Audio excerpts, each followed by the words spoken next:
Donald Trump não para. Depois de caçar imigrantes do tarifaço que atinge praticamente todos os países, pressionar universidades, implementar políticas de gênero, entre outras medidas, Trump insiste que a diretoria do Banco Central Americano, o Fed, precisa ser demitida.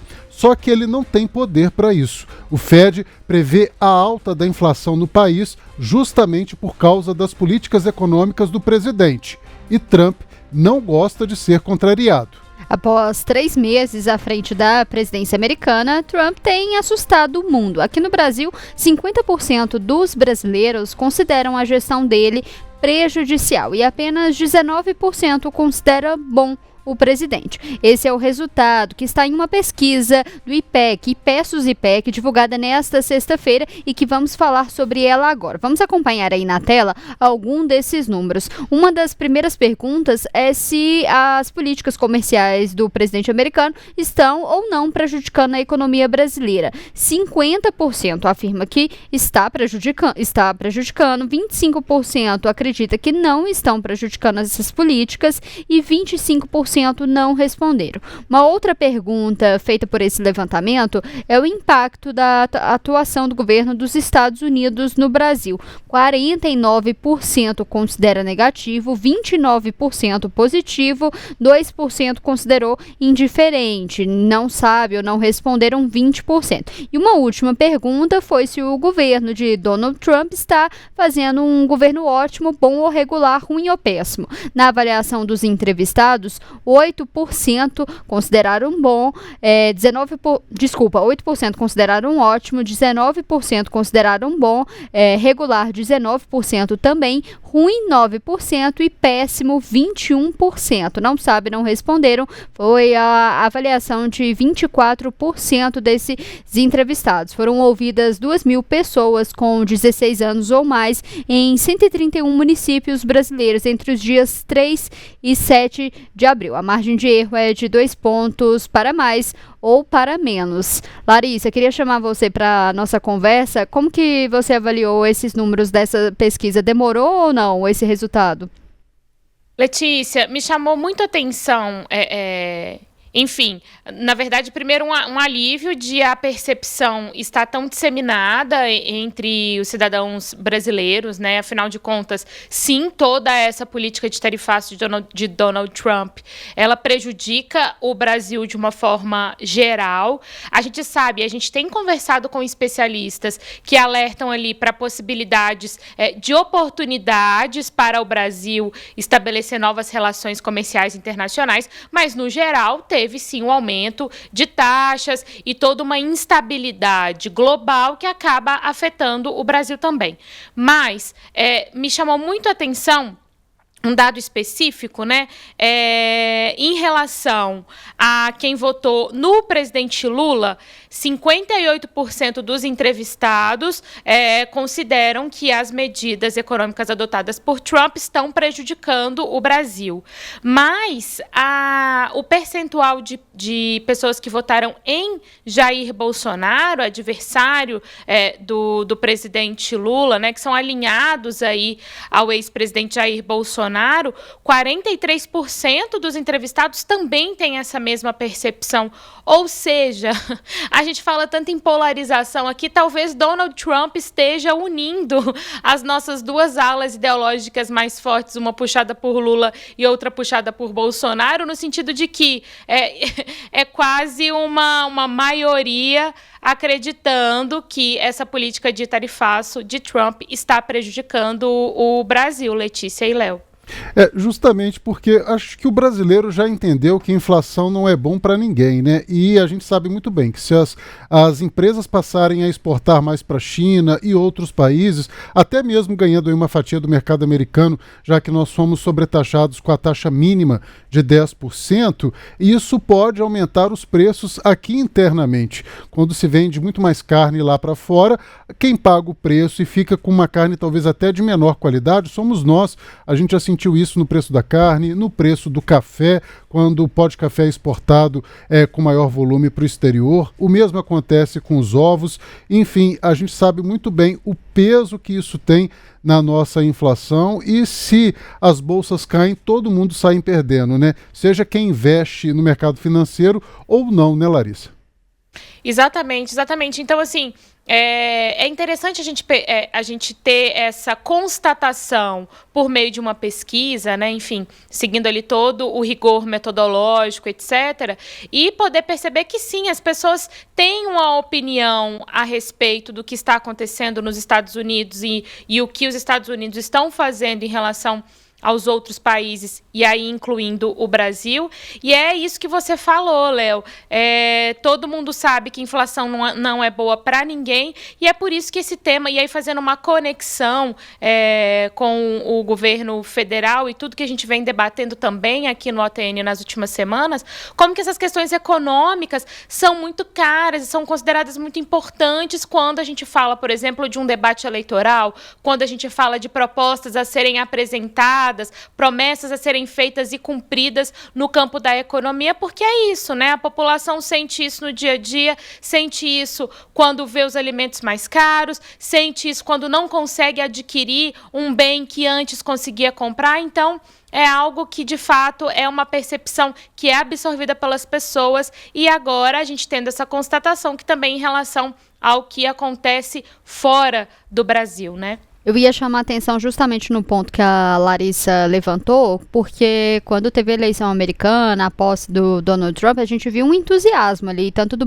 ex-presidente Jair Bolsonaro, quanto de seus aliados em relação a essa posse. A gente, até o governador de São Paulo, Tarcísio de Freitas, ele chegou ali e publicou um vídeo enfeitando a cabeça com um boné, fazendo uma contagem regressiva ali para a posse de Donald Trump, e agora parece que é um caso ali que envelheceu mal, né? Esse entusiasmo, as próprias pesquisas dizem isso, a prosperidade parece que está virando recessão, a liberdade de expressão ali, que é uma das diretrizes caras ali da lei americana ali, americana está virando ali cerceamento de ideias, ali a gente tem falado muito da política do Donald Trump em relação ali às faculdades, das universidades, e até também no tratamento ali de jornalistas. Então a gente está vendo ali que o efeito que era esperado ali do presidente americano foi realmente ali na contramão, e a gente tem que prestar atenção em até que ponto esse mau desempenho, essa má avaliação ali do Donald Trump, isso vai interferir ali nos eleitores ali de direita, de bolsonarismo. Isso aí pode ser um gancho ali, principalmente pelo governo Lula, se o Lula for tentar uma reeleição, ou até quem for o candidato ali do campo progressista de esquerda, de pegar realmente essa questão, todos os efeitos do Donald Trump, porque ele é uma pessoa bastante venerada ali por todos esses campos ali da direita. A gente vê já alguns reflexos no mundo, ali no Canadá, a direita ali estava quase vencendo as eleições, mas depois que começou essa questão ali do tarifaço e que impactou diretamente o Canadá, a direita perdeu. Então isso também pode ter um impacto no Brasil, como que a população vai avaliando essa política, porque essa pesquisa mostra que essa política, ela é ruim para o mundo inteiro, ela é ruim para o Brasil, ela é ruim para o mundo e ela é ruim também para os Estados Unidos. As pessoas estão cansadas, né, Letícia, do radicalismo. Eu acredito que esse radicalismo exagerado o tempo inteiro, isso tem incomodado um pouco. E o Trump, ele tem sido contestado não só por quem é do Partido Democrata, por exemplo. Ele é republicano e o Partido Democrata que faz forte oposição. Mas diversos organismos e outros governos mundiais estão em combate com o Trump, né? A gente viu aí a fala do FMI dizendo que o mundo vai entrar numa grande recessão por causa dessas medidas protecionistas. Nós temos também a ONU dizendo que a inflação no mundo todo, como um geral, vai aumentar, vai prejudicar os preços no mundo todo. O próprio Federal Reserve, né, que é o presidente do maior banco financeiro do mundo, que é o Banco Central Americano, o próprio Banco Central Americano dizendo que a inflação por lá vai aumentar e que ele não sabe se vai conseguir mais baixar os juros da economia americana. Tanto que isso tem gerado uma reação forte de Donald Trump, justamente por causa desse combate que ele tem recebido de todos os lados, né? Acho que nem o Putin mais o leva tão a sério quando ele fala que quer acabar com a guerra na Ucrânia. Eu estava falando aqui do Tarcísio, eu estava lembrando ali de como que essas figuras ali da direita, os aliados de Bolsonaro, todos eles foram ali, a gente noticiou isso, eles foram na posse ali do presidente americano, vários deles, o Tarcísio, que foi um que publicou esse vídeo ali com um boné trumpista na cabeça, mas ele esqueceu, o Tarcísio, que São Paulo é principalmente um estado que 33% das exportações brasileiras que vão para os Estados Unidos, ela vem de São Paulo, então até que ponto ali que a ideologia vai ficar à frente quando a gente vê esses impactos econômicos, né? Letícia, desculpa, Léo, pode seguir. Eu só ia lembrar do boné que a Letícia citou, né, com aquela frase, com aquela sigla, né, MAGA, né? Faça a América grande de novo, né? Exatamente. E aí, pegando o gancho nesse comentário da Letícia a respeito do Tarcísio, o mesmo aconteceu com integrantes da oposição no Congresso Nacional, né? Muitos ali exaltaram a vitória de Trump, foram para os Estados Unidos acompanhar também a cerimônia de posse de Donald Trump, etc. E aí o que acontece? Isso mesmo, um tarifaço que prejudica principalmente o agro no país, né? E a bancada, a oposição é historicamente alinhada à bancada do agro no Congresso, e aí ficaram naquela saia justa, né, porque apoiaram e exaltaram a eleição de Donald Trump, ao mesmo tempo que as ações adotadas por ele estavam prejudicando diretamente um setor que eles defendem muito aqui no Brasil. E aí eu lembro deles serem questionados, né, nossa, mas o senhor defendeu Trump e agora vai votar a favor do projeto do PL da reciprocidade, né, que é aquele que prevê ali as ações em resposta a medidas como essas taxações adotadas pelo governo norte-americano. E eles falavam assim, não, a gente tem que pensar antes no nosso país, né? Mas não é contraditório, não, estamos pensando no agro. Então, todo esse apoio dado ao Donald Trump ao longo do ano passado, enfim, acabou se tornando uma grande contradição e motivo de questionamento de posicionamentos de políticos alinhados à oposição aqui no Brasil, né, gente? Eu só queria lembrar aqui, por causa disso, porque a gente tem o Milei aqui, um vizinho na Argentina também, que é um aliado ali, uma pessoa que tem uma grande admiração pelo presidente americano, que também foi taxado, né? Então, esse alinhamento ali ideológico não quer dizer nada. E lá na Argentina, depois que veio a taxa, que a Argentina também foi taxada ali nos produtos importados em 10%, assim como o Brasil, é a menor das taxas, mas é ruim de todo jeito. O melhor dos mundos não seria não ter nenhuma taxa, mas ali na Argentina o pessoal estava comemorando que pelo menos, não foi dos mais taxados, é quase um masoquismo ali misturado com, não vou dar o braço a torcer, o que a gente vê, não só ali na Argentina, mas aqui no Brasil também, de todas essas políticas do presidente americano, né? Eu vou aproveitar que eu falei sobre a Ucrânia anteriormente, porque esse tema ganhou relevância nessa sexta-feira, a afirmação dos Estados Unidos de que pretendem abandonar o acordo de paz entre Rússia e Ucrânia por falta de avanço nas discussões. O secretário de Estado americano, Marco Rubio, disse hoje, após uma reunião com líderes europeus, que Trump continua interessado em um acordo, mas está incomodado com os ataques frequentes da Rússia e com a falta de diálogo da Ucrânia. Larissa. Pois eu fico pensando, né, o presidente norte-americano, ele fez questão, né, de dizer que estava tomando a frente ali dessa discussão para colocar um fim à guerra. A gente teve todo aquele episódio na Casa Branca envolvendo o Zelensky, e agora ele vem dizer isso e apresentar esse posicionamento sem muito embasamento. Eu fico pensando no quanto isso prejudica as negociações em si e mais, no quanto isso prejudica no sentido de que havia uma esperança para aqueles que estão sofrendo com a guerra Ucrânia e Rússia até hoje, havia uma esperança de que, de fato, Trump, apesar de todas as contradições que envolvem a figura de Trump, de fato, em função de um poder dos Estados Unidos, um poder norte-americano, ele conseguisse, de fato, esse acordo. E aí agora vem com esse posicionamento, eu acho muito preocupante e penso lá na ponta, penso em quem está vivendo essa situação horrível de guerra e que agora, mais uma vez, fica sem ver aquela luz no fim do túnel, né? Trouxe aqui alguns pontos pra gente, porque essa questão, já dando até um spoiler ali do nosso próximo tema também, é uma terceirização, né, que o presidente americano sempre faz ali quando é as suas questões. A gente tá abandonando porque tá muito difícil, né, a gente não vai continuar discutindo porque a gente não vai gastar mais o tempo com isso ali. Então ele fala, o problema agora deixou de ser americano, vai ser europeu.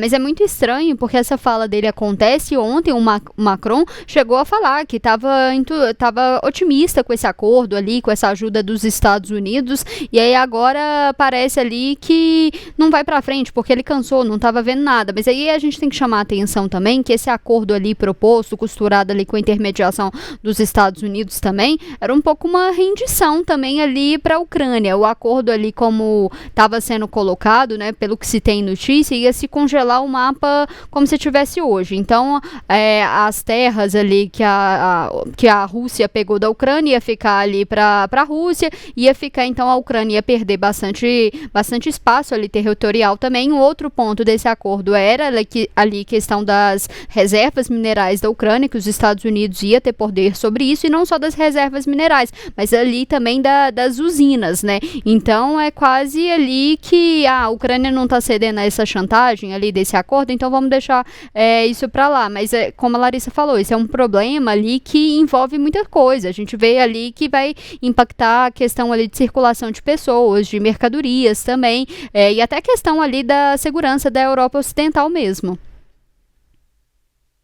Quer comentar, Exatamente. Larissa? Não, exatamente, Letícia. Eu acho que tem tanta coisa envolvida, né?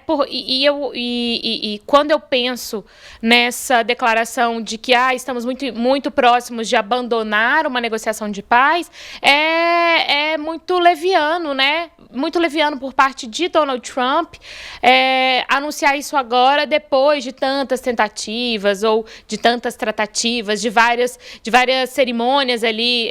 Não sei se a gente pode chamar aquilo de cerimônia, mas de conversas públicas, né, em que ele chama ali os chefes de Estado e transmite ao vivo toda a conversa ali com ele e abre depois para as perguntas dos jornalistas. Acho leviano e não considera todos esses pontos levantados pela Letícia e não considera, de novo, né, o sofrimento das populações que estão enfim, tendo que lidar com os efeitos da guerra no dia a dia, né? Pois eu vou agora já emendar aqui no nosso próximo tema, que é uma questão ali também de terceirizar. Eu já comento sobre isso, mas é porque hoje o governo de Donald Trump voltou a atacar a China, também usando a Covid-19 como argumento, dizendo que o vírus não teria sido transmitido pela primeira vez de um animal para o humano, mas sim após um vazamento em um laboratório na China. A Casa Branca acusa a gestão de Joe Biden de favorecer a narrativa preferida dos democratas de que o vírus surgiu de uma forma natural e ocultar a teoria de que houve um vazamento de um laboratório. A gente preparou uma arte pra gente, principalmente mostrando esse aí é o relatório, né? Mostrado ali pela Casa Branca, que numerou ali 5 pontos, né, Léo? Justamente, aponta os principais pontos da teoria da Covid-19 em laboratório. O primeiro dele é que o vírus possui uma característica biológica que não é encontrada na natureza, tentando aí embasar essa teoria de que foi um vazamento. Segundo, os dados mostram que todos os casos da Covid decorrem de uma única introdução em humanos. Isso contrasta com pandemias anteriores, na quais houve múltiplos eventos de contágio. Terceiro, Wuhan, na China, abriga o principal laboratório de pesquisa sobre doenças respiratórias. Quarto, pesquisadores do Instituto de Wuhan adoeceram com sintomas semelhantes aos da Covid no outono de 2019, meses antes da pandemia ser descoberta aí no mercado de alimentos. E 5, por quase todos os critérios científicos, se houvesse evidências de uma origem natural, elas já teriam surgido, mas não surgiram, e isso de acordo com esse relatório da Casa Branca, lembrando e destacando para todo mundo que ele contrasta com um consenso entre os cientistas mundiais que por meses pesquisaram aí o surgimento da Covid-19. Mas essa questão ali é mais uma questão ali de novamente encontrar um bode expiatório, desviar o foco ali dos problemas que a gente está vendo, principalmente ali do mercado, seja ali da questão das tarifas, da economia americana. Parece que é toda ali uma questão ali desviar o foco, encontrar um bode expiatório. A China parece que virou o bode expiatório ali dos Estados Unidos. E aí tem uma questão também que a gente tem que ver que trouxe essa história da Covid de novo, assim como se o Trump estivesse muito realmente preocupado com a ciência, né? A história mostra que ele não está muito preocupado ali com a ciência, com essas questões, não. E não tem um consenso, realmente, nem no mundo científico. Pode ser que tenha, sim, surgido ali na China, mas não tem ainda pesquisas, não foi identificado de onde que surgiu, ninguém sabe exatamente, mas ele está interessado nesse momento, né? Na verdade, ele não está muito interessado de onde surgiu na Covid, nem na ciência. Ele está interessado ali só em encontrar um bode expiatório ali e reverter todo esse cenário. Gente, lamentável, né, Letícia? É lamentável, Léo. A gente está em 2025, em abril de 2025, e ter que ver esse tipo de coisa patrocinado e realizado por um governo, né? Pelo poder público, pelo governo norte-americano. E pior, né? Pegando ali, redirecionando as pessoas que entram num site que, a priori, era para falar sobre teste de Covid, para falar sobre pesquisas, para falar sobre a doença em si, e aí joga essa pessoa para essa teoria da conspiração que faz a gente voltar ali a ter memórias horrorosas daquele começo ali de pandemia, daquele pré-pandemia, em que muito se especulava de onde veio o vírus, quem é o responsável pela disseminação do vírus. E aí agora em 2025, o governo norte-americano está fazendo as pessoas voltarem a essa discussão, e em meio, como a Letícia disse, a uma perseguição, entre aspas, do governo norte-americano em relação à China por questões econômicas, pela questão do tarifaço, e que nem foi culpa da China, né? Quem começou tudo isso foi Donald Trump, foi a gestão de Donald Trump. E aí, para completar toda a polêmica que a gente tem visto, Estados Unidos e China, né? Toda vez que o governo norte-americano anuncia uma tarifa, a China responde. Anuncia uma medida, a China responde, etc. Aí agora a gente vê um ataque em relação a algo não comprovado, algo que não é consensual e algo que só prejudica, inclusive. Só prejudica, porque a Covid está aí, né, gente? Tanto é que estamos aí com as campanhas de vacinação anuais para as pessoas tomarem a vacina de Covid. As pessoas continuam se adoecendo por conta da Covid-19. Basta lembrar ontem, José Sarney confirmando ali um diagnóstico de Covid-19. Então, assim, completamente desnecessário, completamente descabido. E aí eu fico pensando, sabe, gente? E aí eu necessitaria fazer uma pesquisa um pouco melhor e mais aprofundada em relação ao noticiário norte-americano dos últimos dias. O que está sendo feito do ponto de vista da justiça norte-americana? O que está sendo feito do ponto de vista da oposição no Congresso ao governo de Donald Trump, para que essas medidas não vigorem, né? Um site desse, para que imediatamente, no momento que um site desse é redirecionado e ele vai ao ar, ele já estava, mas falando dessa forma para quem está nos acompanhando compreender melhor. No momento que isso vai ao ar, cadê uma decisão para que isso seja derrubado? Né? Isso não ajuda ninguém, isso prejudica a questão da imunização, isso prejudica o tratamento e vem no momento em que a discussão é outra, né? apesar também da discussão outra ser do ponto de vista econômico, algo que ninguém está compreendendo muito bem o motivo de Trump estar fazendo tudo o que está fazendo em relação ao tarifaço, não é o momento. Então eu me questiono, cadê, né? Cadê as iniciativas da justiça? Cadê as iniciativas por parte da oposição no Congresso Nacional para derrubar esse tipo de coisa, né? Que não ajuda, muito pelo contrário, atrapalha demais. Fico muito preocupada mesmo, gente, de ver esse tipo de coisa acontecendo. Larissa, o que eu tenho visto ali na questão é que o Donald Trump, ele tem governado mais como, eu não sei exatamente o nome ali nos Estados Unidos, mas é como se fossem medidas provisórias, né? Essa questão ali de ordens executivas mesmo, não tem passado tanta coisa ali realmente no Congresso, ele tem governado ali na canetada. Ele ganhou, realmente tem uma maioria ali no Congresso, mas também não é uma maioria ali ampla, né? A gente até já ouviu alguns especialistas falando disso, mas o que a gente vê é realmente ali uma questão ali da justiça, né? Da justiça, ele vai, determina uma coisa, e a justiça vai lá e cai com a mesma medida. A questão ali dos atletas trans. Então, realmente, assim, tem um monte de questões mais importantes lá nos Estados Unidos. Mas, nesse momento, a narrativa é encontrar culpados, né? É encontrar como se a China ali fosse o causador ali de todos os problemas. Não que a China não realmente uma questão econômica, você pode fazer várias críticas ali à China, que a China não desenvolve, incentiva ali o consumo do mercado interno. Vários países podem fazer essa crítica ali à China, à economia da China, mas realmente a China não é a culpada de todos os problemas dos Estados Unidos, né? Exatamente, Letícia. Eu fico pensando o seguinte, assim, né? Como você disse, ele encontrou uma forma de colocar em vigor as medidas que ele quer, né? Enfim, a gente viu agora essa questão do site sem ter que passar pelo Congresso, mas eu fico pensando assim, né? Fazendo uma comparação com o Brasil, por exemplo, né?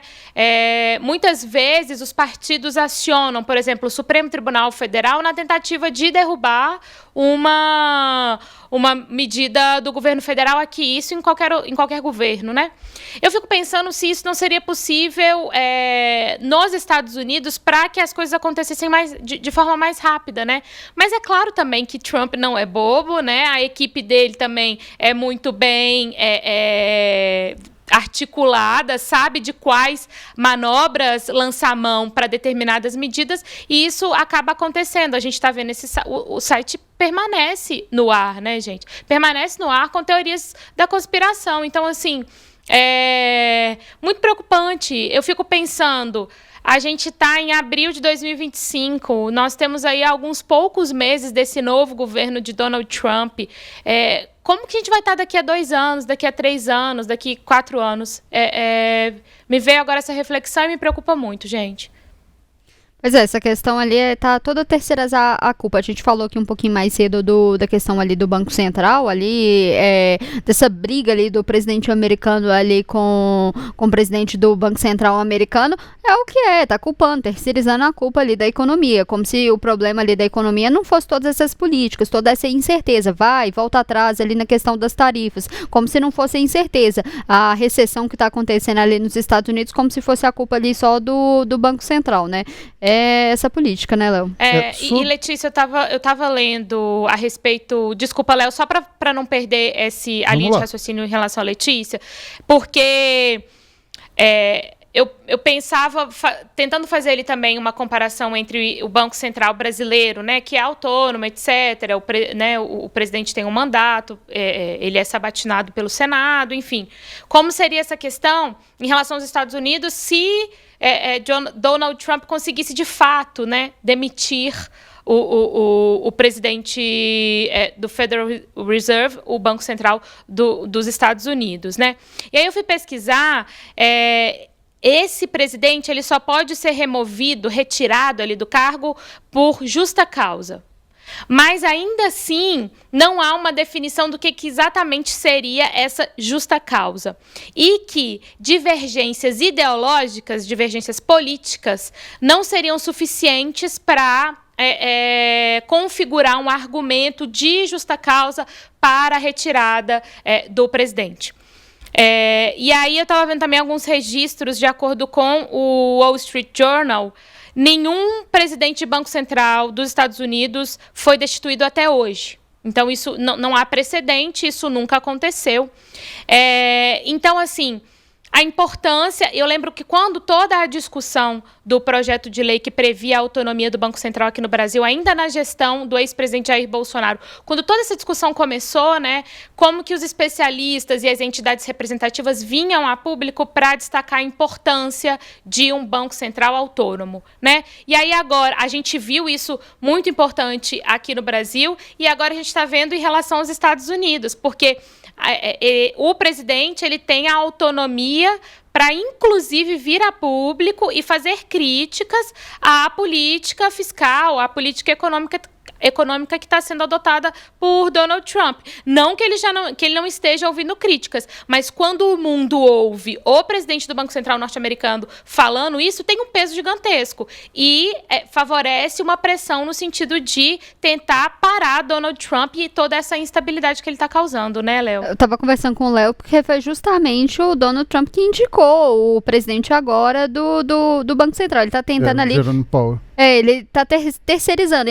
Foi o Donald Trump que, no primeiro mandato dele, que indicou esse presidente. O Joe Biden continuou ali a indicação e, como a Larissa falou, ele não pode demitir. É só num caso ali que tem que... É uma legislação ali, também estava pesquisando, desde a década de 30, que tem que abrir um processo, tem que encontrar uma regularidade. E mesmo assim, quando vai a votação ali, tem que ir votar pelo Senado, tem que ir no Senado. E hoje, no Senado, teria que ter uma maioria qualificada. E hoje, o Donald Trump não tem uma maioria também ali no Senado. Então, é uma questão ali muito mais complexa. Então, como a gente pode fazer esse paralelo, como a Larissa falou, presidentes, tanto no Brasil quanto nos Estados Unidos, criticando, querendo terceirizar ali o fracasso da economia nos bancos centrais.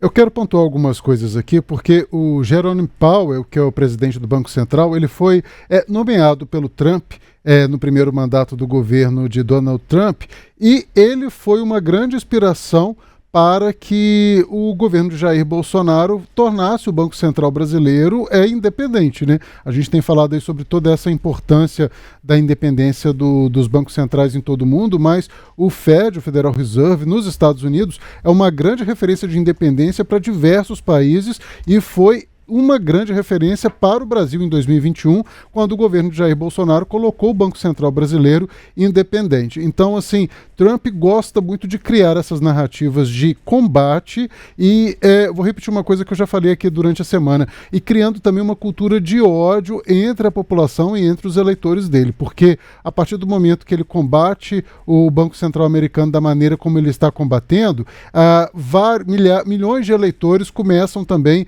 a ver aquela instituição como fragilizada e a criar até dúvidas se ela é realmente uma instituição isenta. Aí começa a politizar o Banco Central, como já acontece aqui no Brasil, infelizmente. Ele também tem criado uma cultura de ódio contra os chineses. Semana passada, e eu acredito, gente, que não opiniões assim aleatórias. Semana passada, o governo de Donald Trump já tinha chamado os chineses de camponeses, criticado, falando que a população é escravizada, criticando o modo como o governo comunista é um tipo de ditadura, mas criticando um governo alheio que tem parceria comercial muito extensa, enfim, e agora falando que ele foi o causador da Covid-19, a gente vê uma narrativa aí em série para combater a China de maneira muito incisiva e criticar o país mesmo. Exato, tem as críticas, pode fazer as críticas que for, seja ali no assunto da economia e os países, o que não dá é para personalizar, né, todas essas críticas, né, Léo? Sem dúvida. Exatamente, não dá para personalizar e gente, eu estava levantando alguns pontos aqui em relação a essa questão do Banco Central aqui, até porque ontem a gente falava sobre como o presidente Lula aqui, né, estava criticando o ex-presidente do Banco Central, Roberto Campos Neto, em função da alta de juros e culpando ali, muitas vezes, o próprio Campos Neto pela alta dos alimentos, por exemplo, e que depois que vem Gabriel Galípolo não tem sido mais essa narrativa adotada pelo presidente Lula e por outros integrantes do governo federal, né? Mas eu lembro que eu estava só confirmando aqui que a lei da autonomia do Banco Central no Brasil, ela é de 2021, como eu estava dizendo, né? Ela começou a ser debatida no Congresso ali durante a gestão do ex-presidente Jair Bolsonaro. e virou lei em fevereiro de 2021. Eu lembro de muitas entidades representativas destacando a importância dos mandatos não coincidentes do presidente do Banco Central com o presidente da República. Ou seja, né, teriam ali mandatos fixos de 4 anos, mas que não seriam coincidentes com os presidentes da República. E a gente vê isso na prática, né? A gente vê isso na prática agora. Então, a gente teve ali o fim da gestão de Campos Neto, com o início do do governo Lula. E aí agora a gente vê já aí na metade do governo Lula o início de um novo mandato de Gabriel Galípolo. E aí eu fico me perguntando se também existe essa regra em relação a mandatos não coincidentes para o Banco Central dos Estados Unidos. A gente já sabe, né, como Letícia e Léo destacaram, que os mandatos já são fixos, ou seja, essa é a regra, inclusive é o que os protege de não haver qualquer tipo de demissão arbitrária, mas também se existe essa regra de mandato não coincidente, porque agora, aqui no Brasil, a gente está vendo, por exemplo, a importância disso e tendo como referência agora o que está acontecendo nos Estados Unidos em relação a Trump e ao Fed, se também isso, de alguma forma, não é regra para facilitar, para fazer com que exista uma proteção em relação a essas críticas, ou, por exemplo, uma demissão porque não concorda com a política cambial ali anunciada pelo Banco Central norte-americano, e aí protegendo também, de certa forma, isso, né, gente?